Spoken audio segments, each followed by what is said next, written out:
eu comprendo perfectamente a indignación dos rapaces e rapazas, xóganse moitísimo, e, polo tanto, teñen dereito a exixir que fallos que a eles non se lles toleraría en ningún caso, que tampouco os que os examinan poidan cometer ningún fallo. E tamén a indignación das súas familias, eu creo que da sociedade en xeral, que pensamos que este tipo de fallos non poden darse. Creo que é boa autocrítica, moita máis da que houbo. Vanse a coñecer agora os criterios de avaliación.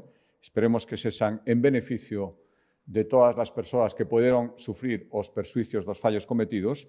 E nós xa sabemos que xa se sabe, porque con anterioridade a que coñeceramos estes fallos, as probas da semana pasada, xa estábamos reclamando unha maior participación. A Xunta de Galicia realiza moitas oposicións con moita xente ao longo do ano e, por lo tanto, creo que podemos aportar, por exemplo, algún partido político da oposición se opoñía frontalmente á participación da Xunta de Galicia. Bueno, pois, espero que ahora rectifiquen despois do que vimos. Simplemente queremos contribuir a garantir que as cousas salgan do mellor xeito posible.